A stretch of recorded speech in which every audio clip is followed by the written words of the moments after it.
আসসালামু আলাইকুম। কেমন আছো তোমরা? আশা করছি ভালো আছো। আজকে তোমাদের দ্বিতীয় ক্লাস এই গ্রুপে।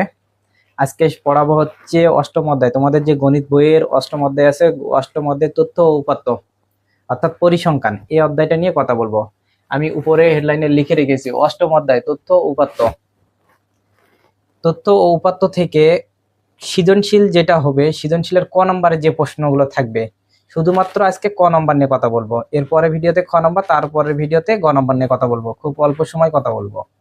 তো ক নম্বরে যে যে প্রশ্নগুলো থাকতে পারে, তথ্য ও উপাত্ত কি, উপাত্তগুলো বিন্যস্ত করো, উপাত্তগুলো ঊর্ধ্বক্রমে সাজাও, উপাত্তগুলো অর্ধক্রমে সাজাও, এই চারটি প্রশ্ন থাকতে পারে। এই চারটি প্রশ্ন যদি বোঝো তাহলে হচ্ছে ক নম্বরে তুমি কমন পাবা। তো যেহেতু অধ্যায়ের নাম তথ্য ও উপাত্ত, তাহলে তথ্য ও উপাত্ত কি এটা আমাদের জানা দরকার। তথ্য কি? তথ্য হচ্ছে কোনো বস্তু বা ঘটনা সংখ্যা সূচকের মাধ্যমে অর্থপূর্ণ করে তোলা। অর্থাৎ কোনো বস্তু বা ঘটনা সংখ্যা সূচকের মাধ্যমে কি অর্থপূর্ণ করে তোলা। যেমন এখানে দেওয়া আছে ষষ্ঠ শ্রেণী শিক্ষার্থীদের মধ্যে, এটা হচ্ছে তোমার 139 পৃষ্ঠা, উদাহরণ 1-এ ওখান থেকে তুলেছি। ওখানে বলা হয়েছে ষষ্ঠ শ্রেণী শিক্ষার্থীদের মধ্যে 10 জনের উচ্চতা, সেটা হচ্ছে কি সেন্টিমিটারে, এদের পরিসংখ্যান হলো 125 সেন্টিমিটার, একজনের হচ্ছে 135 সেন্টিমিটার, 130 সেন্টিমিটার, 138 সেন্টিমিটার, 137, 42, 45 এইভাবে। তো তথ্য হচ্ছে যে কোনো কিছু সংখ্যাসূচকের মাধ্যমে কি অর্থপূর্ণ করে তোলা। এখানে যদি আমি ধরি যে 125 সেন্টিমিটার, সেটা হচ্ছে আদিলের উচ্চতা। আদিল, রাফি, অহনা নামে তোমাদের ষষ্ঠ শ্রেণীতে কোনো বন্ধু আছে, তো বলা হয়েছে যে আদিলের উচ্চতা 125 সেন্টিমিটার, রাফির উচ্চতা 135 সেন্টিমিটার, অহনার উচ্চতা 130 সেন্টিমিটার। তাহলে তুমি কিন্তু বুঝতে পারতেছো যে ষষ্ঠ শ্রেণীতে আদিল নামে কেউ আছে, তার উচ্চতা 125 সেন্টিমিটার, বা রাফির উচ্চতা 135 সেন্টিমিটার। এই যে তাদের উচ্চতা সম্পর্কিত যে তোমার বাংলা কথা সহ এবং সংখ্যা সহ বুঝিয়ে দিয়েছে তোমাকে, এটা হচ্ছে তথ্য। এটাই হচ্ছে তথ্য। কিন্তু যদি বলা হয় 125, 135, 130, 138, যদি মাত্র সংখ্যাগুলো বলা হয়, তাহলে আসলে কি এটা? এটা কি উচ্চতা, নাকি এত মিটার, না তো এত কেজি, নাকি এত টাকা? এটা কিন্তু বলা হয়নি। শুধুমাত্র তোমাকে এইরকম করে সংখ্যাগুলো দিয়ে দিছে, তাহলে কিন্তু আমি বুঝবো না। তাহলে এটা কিন্তু তথ্য না। তথ্য হচ্ছে কোনো কিছু সংখ্যা সূচকের মাধ্যমে অর্থপূর্ণ করে তোলা। তো উপাত্ত, এবার আসি। তথ্য তো বুঝলাম, এবার হচ্ছে উপাত্ত। উপাত্ত হচ্ছে তথ্যের ক্ষুদ্রতম একক।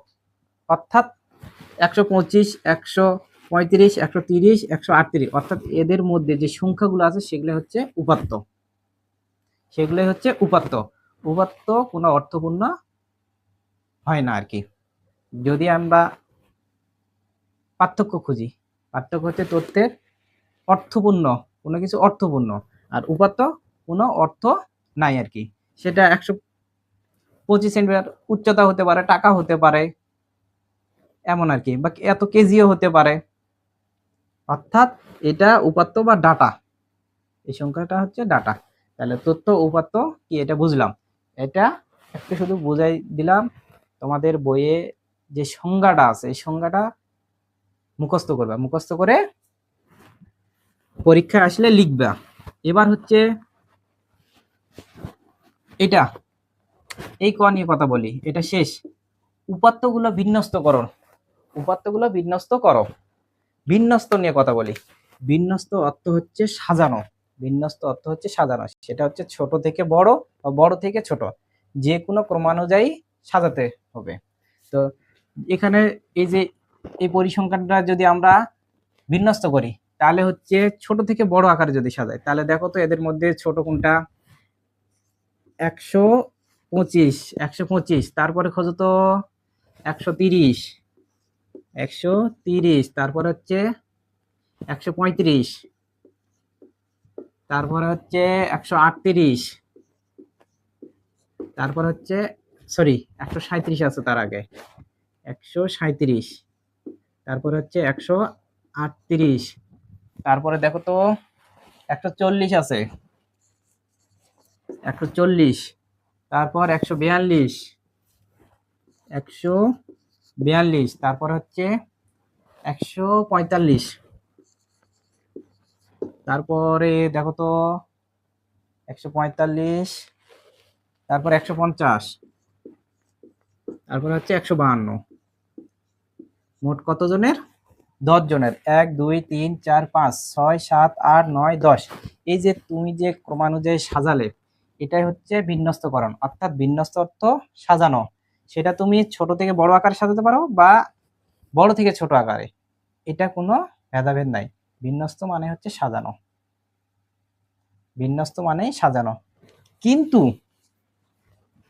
যদি প্রশ্ন এভাবে আসে যে উপাত্তগুলো ঊর্ধ্বক্রমে সাজাও, যদি বলে ঊর্ধ্বক্রমে সাজাও, ঊর্ধ্বক্রম অর্থ হচ্ছে ছোট থেকে বড় আকারে সাজানো, ছোট থেকে বড় আকারে সাজানো। ঊর্ধ্বক্রম হচ্ছে ছোট থেকে বড় আকারে সাজানো, যেটা সাজালাম সেটা ছিল ঊর্ধ্বক্রম। অর্থাৎ 125, 130, 135, 137, 138, তারপর হচ্ছে 140, 142, তারপর হচ্ছে 45, 145, 150, 152, 150, 152। এই যে এটা যে ছোট থেকে বড় আকারে সাজালে, এটা হচ্ছে ঊর্ধ্বক্রম আকারে সাজানো। ঊর্ধ্ব অর্থ ছোট থেকে বড়। আর যদি বলে অর্ধক্রমে সাজানো, তাহলে হচ্ছে বড় থেকে ছোট, ঠিক সেম এর বিপরীত দিক থেকে সাজাতে হবে। অর্থাৎ অর্ধক্রম হলে এটা হচ্ছে ঊর্ধ্ব, বুঝছো? আর অর্ধক্রম হলে বড় থেকে ছোট, এর উল্টা দিক থেকে লিখে দিবে। 152, 150, 145, 142, 140, তারপর হচ্ছে 138, বুঝতে পারছো? তারপর হচ্ছে 137, 135, 130, 125, 125। ছোট থেকে বড়টা হচ্ছে ঊর্ধ্বক্রম, বড় থেকে ছোট আকারে সাজানো, এটা হচ্ছে অর্ধক্রম। বুঝাতে পারছি? তাহলে তথ্য উপাত্ত কি? উপাত্তগুলো বিন্যস্তকরণ কি? ঊর্ধ্বক্রমে, অর্ধক্রমে। এই কয়েকটি তোমার ক নম্বরে আসবে। উপাত্তগুলো বিন্যস্ত, বিন্যস্ত অর্থ সাজানো, সেটা ছোট থেকে বা বড় থেকে যে কোনো এক পর্যায়ে সাজালেই হলো। যদি ঊর্ধ্বক্রম হয় তাহলে ছোট থেকে বড়, অর্ধক্রম হলে বড় থেকে ছোট।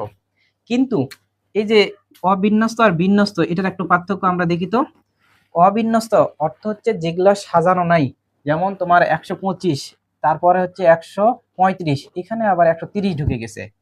দেখো তো 135, 130-এর পর হবে, এটা কিন্তু সাজানো নাই, এটা হচ্ছে অবিন্যস্ত। এটা হচ্ছে অবিন্যস্ত আকারে সাজানো আছে। আর বিন্যস্ত হলে তোমাকে এভাবে সাজাতে হবে। যদি এগুলো বুঝে থাকো তাহলে মাশাআল্লাহ ক নম্বরে ভালো মতো অ্যান্সার করতে পারবা। এবার হচ্ছে যদি বুঝে থাকো তাহলে হচ্ছে বাড়ির কাজ।